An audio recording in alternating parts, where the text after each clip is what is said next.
guys. Hey guys. We're back with another Walking Dead review. This time we're reviewing The Walking Dead Season 6, Episode 9, titled No Way Out. If you haven't seen it yet and you want to avoid any spoilers, you're going to want to skip this video and come back later because everything we say from this point forward is going to be a spoiler.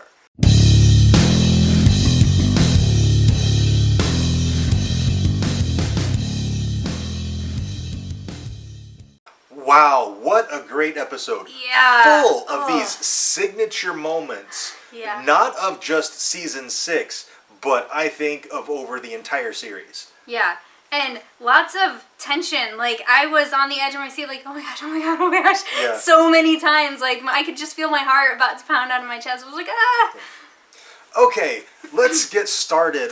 Episode 9, No Way Out, picks up pretty much where Episode 8 left off, with Daryl and Abraham and Sasha coming upon that group of saviors who blocked the road. Yeah.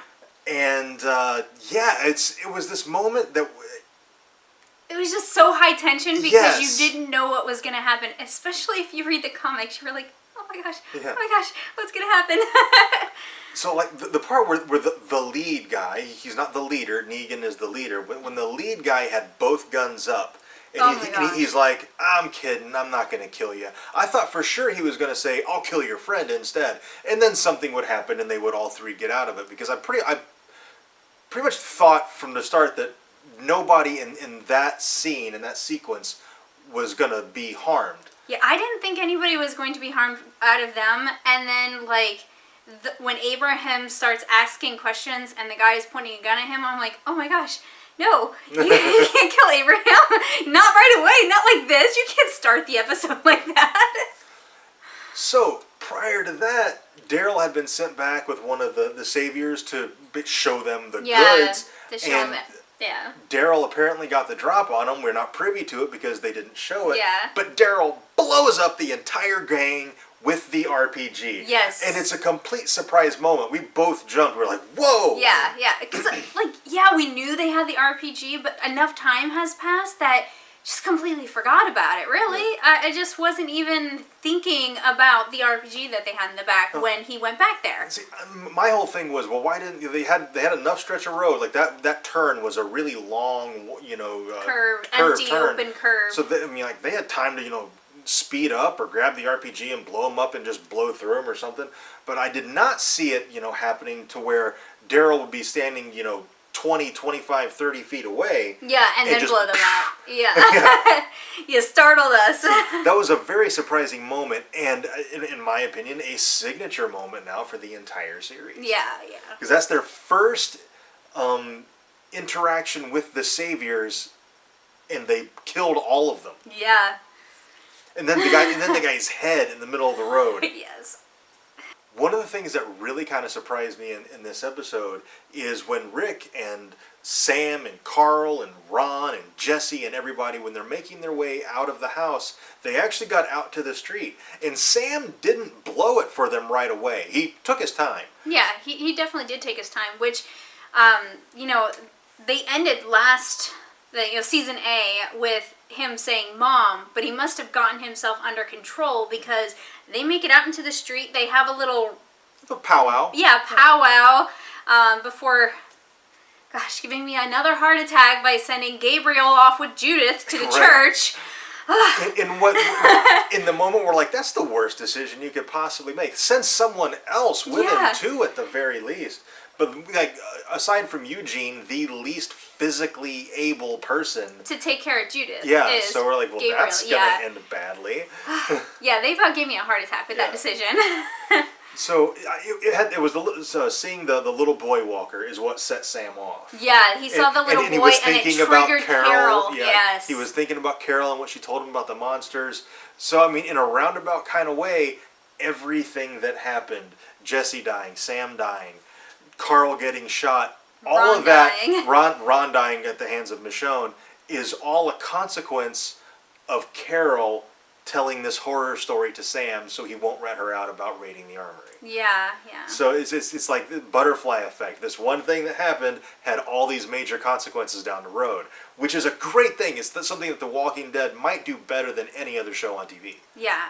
And I like that nobody in the show is actually privy to that. Yeah. Nobody knows that it was basically Carol's horror story that caused that entire scene. Yeah. Nobody else knows that. So that's kind of cool that like Yeah. we're privy to this and nobody else is aware. And even Carol, I mean, we don't know.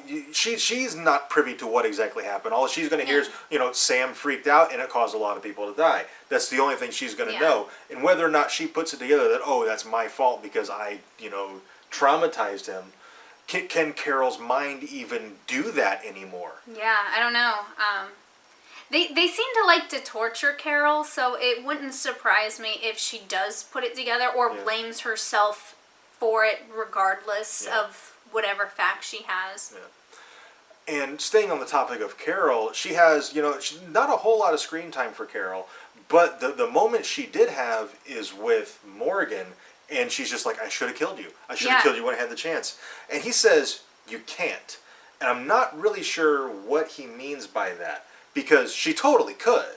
Yeah, I don't think Morgan knows Carol as well as he thinks he does, because I think by saying you can't, he means I'm not a bad person, so you can't kill me because you are a good person. And he doesn't understand Carol. Carol can kill a good person if they are going to cause harm to the rest of the good people. Yeah.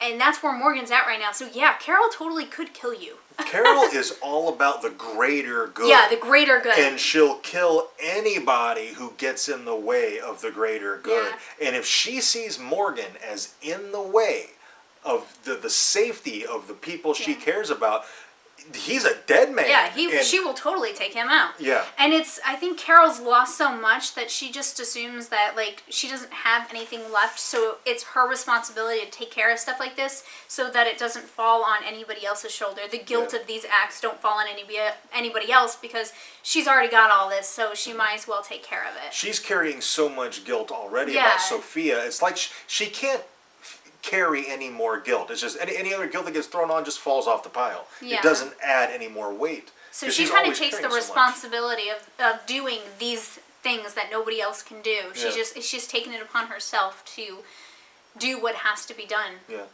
Another signature moment from the comics, signature moment in the show. Ron, actually here in the show, shoots Carl in the eye. And I was surprised that they actually did this. Yes. For a very practical reason. Chandler Riggs, the actor who plays Carl, is still a minor. So there are laws, restricting how much time he can spend at work. So doing like the full, like they did in the comic, where like blew part of his head off and like, it was really nasty, large wound. He would have to spend so much time in the makeup chair for that it would cut into his time on, being able to act and stuff. And I think it would prohibit, doing the extent of the injury in the comic. Yeah, so we were a little surprised, we just assumed that he would not be shot in the eye like he was in the comic. We just assumed, he's going to get hurt because that has to happen during that scene. It's kind of one of those, in the comics and in the show, there's these pivotal moments, and if they happened in the comic, they're going to happen in the show in some way. Yeah. So we knew he had to get hurt. We just weren't sure how they were going to go about it. But they did it brilliantly because they shot him in the eye with what I'm assuming is a small caliber gun. So all he's going to have to do is just wear an eye patch, probably. Yeah. They won't have very much eye makeup to do. Maybe do a little bit of makeup, just to show the edges of the scars or whatever.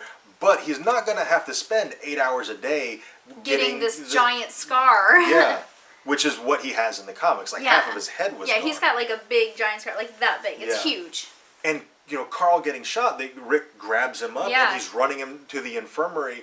But Denise is with the wolf, so I'm there watching. We were freaking out. I'm like, well, they don't have a doctor. She's been taken captive. Yeah. But then the wolf gets bitten, and she's like, take me to the infirmary. Yes, and we were like, yes, thank God. And heading there, of course, Carol saves the day, kind of. Saves the day. Yeah. She thinks she does. She doesn't know that the wolf is helping Denise now and has actually sacrificed himself for her. So she kills the wolf, and Denise makes it to the infirmary, and we were able to sigh because we were like, okay, good. There's going to be a doctor there when Carl gets there. Yeah. All right, moving on to Glenn. Again, not a whole lot of screen time for Glenn, just like Carol. Not a lot. He wasn't a heavily featured character. But how many close calls is this guy going to have?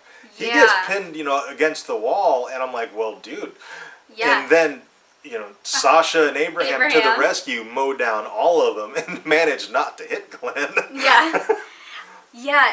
This is kind of worrying us a little bit because he's had a couple of close calls here in a row, and I don't. The luck's gonna run out. Yeah, it's almost like he almost dies but doesn't, and if they just keep doing this, I'm afraid that means they're gonna kill him, and I don't want him to die. And then near the end of the episode, I'm convinced now that Daryl rivals Eugene as far as level of genius. Yeah, he's pretty smart. Because he's like, no, we'll just round them all into one place, talking about the walkers, and then he proceeds to set a fire. But he doesn't just set a fire in like the field because it might spread and burn the whole town down. No, he sets the fire in the retention pond or whatever that is. Yeah, he fills it up with the fuel that they had in the truck, and then RPGs it and lights the whole thing on fire, and they all go in and burn up. It was brilliant. Absolutely genius move on Daryl's part. Yeah. And to me, like that fire, that's an iconic image now for the series for me. Yeah. Because it's like the Phoenix, like the Alexandria as a town is like the Phoenix. They're going to rise out of the ashes. Yeah. I think it's very symbolic. Yeah. And then at the very end of the episode, Rick is talking to Carl and talking about how the people of Alexandria came together when they really had to, and they saved the town, and he sees them in a completely different way now. They are now his people, which is what Deanna was trying to get across to him before she died, was that you need to look after them like they're your people, because they are your people. And in that moment, he goes out and goes full Tyrese on all of the walkers, and then everybody just comes together. Everybody goes they out, rally, the whole and they town. rally, and they just form this circle, and they just keep killing these walkers. And what's great is Rick has been a very divisive person in Alexandria. Like, people wanted to follow him, people who didn't want to follow him, they didn't trust him. But no, when they see him out there fighting off all these walkers by himself, he rallies everyone around him, people who don't trust him, as well as, of course, the people who do. Yeah, they're like, Rick is making a stand. Yeah. We're going to go help him. And, it's just universally, everybody comes together. So Rick, who, in part A of Season 6, was a very divisive character for the town, is now a very uniting person for the town. Yeah, and I think this is going to solidify his role as leader of the town. Oh, absolutely. Yeah, everybody's going to be like, no, it's Rick who saved this town. He went out there, he started it by himself, and then we all came together and we saved our town. Yeah. So I think, And so, but both entities, if you will, had a metamorphosis in this episode. Rick in the way he felt about Alexandria, and the Alexandrians how they feel about Rick. Yeah. And it was beautiful. It was actually as gory and as tense and as brutal and all those things that this episode was. It was also a very beautiful episode. Yeah. And speaking of Rick and the town and going crazy on the walkers, there was this cuts of scenes of them all just attacking the walkers one right after the other, like bam, bam, bam, bam, and it was amazing. Yeah. It was so good. It was like the right amount of color, the right amount of darkness, and it just, and like all the emotion and the anger, and it just kind of culminated to everything being done and over, and it was absolutely amazing. I can guarantee you, see right now it is 10:19, the show just ended 19 minutes ago, I can guarantee you that is a GIF already. Probably. Check Tumblr. Okay, the promo didn't give us a whole lot to go on for next episode, so we will do our predictions tomorrow, and hopefully we get some more, another promo or two. At least one more promo, because man. To give us a little more to go on, a little meat to feed our predictions, which we will put up tomorrow after we get out of work. All right, I think that's it. Is that it? I think so. All right, we think that's pretty much it for this review. If we missed something, if we got something wrong, if there's something you think we should have mentioned that we didn't, let us know down in the comments and we can discuss it down there. Also, if you enjoyed this review, and we certainly hope you did, be sure to tell us by clicking that like button and subscribe for more reviews. And thank you very much for watching, and we'll see you next time.